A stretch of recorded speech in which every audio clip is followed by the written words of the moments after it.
Metals and non metals chapter में amphoteric oxide मैंने last video में बताया। एम्फोटेरिक ऑक्साइड्स के अलावा एक और भी इम्पोर्टेंट टॉपिक है कैल्सिनेशन एंड रोस्टिंग। अब सबसे पहले समझते हैं कि कैल्सिनेशन एंड रोस्टिंग है क्या। तो जो भी ओर्स हमारे नेचर में पाया जाता है वो कंबाइंड फॉर्म में पाया जाता है। आप रिएक्टिविटी सीरीज अगर देखोगे तो middle of the reactivity series में हमारे पास जिंक आएगा, जिसे हम जो नेचर में पाया जाता है वो जिंक कार्बोनेट के फॉर्म में पाया जाता है। तो ये जिंक कार्बोनेट जो है वो हमें जिंक से हटाना है।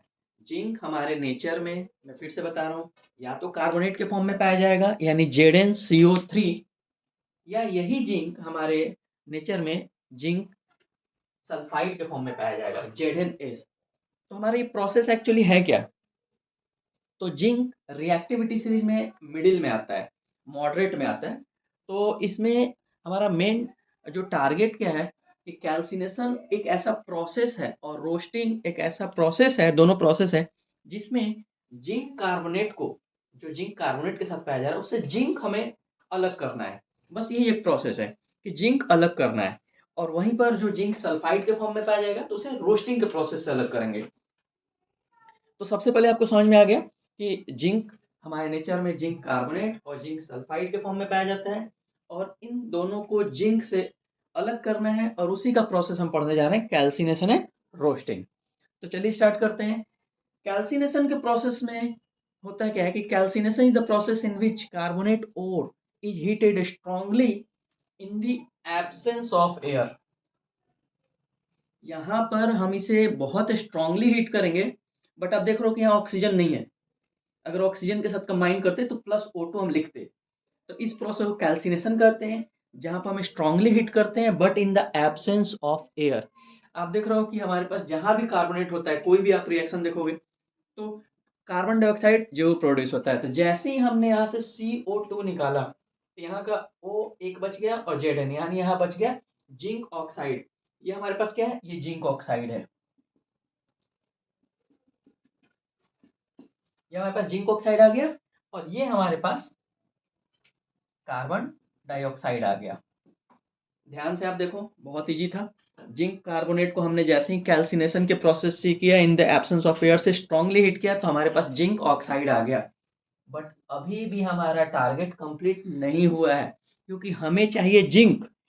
तो अगेन ये जो जिंक ऑक्साइड है, देख लो ये जो जिंक ऑक्साइड है, अगेन आप इस जिंक ऑक्साइड को कार्बन के साथ जैसे ही रिएक्ट करते हो तो आप देख रहे हो कि यहाँ से कार्बन मोनोऑक्साइड यहाँ बन गया, और साथ में ये जो जिंक है, ये हमें प्योर जिंक हमें यहाँ से मिल गया। जिंक बिल्कुल यहाँ से अलग हो गया कार्बन के फॉर्म से, और यहाँ हमारा ये जिंक मिल गया। अब जो सेकेंड प्रोसेस है उसे हम कहते हैं रोस्टिंग। अब आप देख रहे हो कि ये जो रोस्टिंग है, roasting the process in which sulphide ore is strongly heated in the presence of air. मैंने यहाँ ऑक्सीजन भी लिखा है, आप देख रहे हो एयर मीन्स ऑक्सीजन, क्योंकि एयर में ऑक्सीजन है तभी वो रिएक्ट कर पाएगा to convert into metal oxide. यानी रोस्टिंग और कैल्सिनेशन में क्या आपको अंतर पता चला कि जो हमारा कैल्सिनेशन था उसमें भी स्ट्रांगली हीट करते हैं हम, but in the absence of air. But roasting में जो भी रिएक्शन करते हैं वो इन दी प्रेजेंस ऑफ ऑक्सीजन। तो हमारे पास जिंक सल्फाइड के फॉर्म में जो पाया जाएगा उसे हमें रोस्टिंग से करना होगा, लेकिन वो कल कार्बोनेट के फॉर्म में था तो उसे कैल्सिनेशन से हमने किया।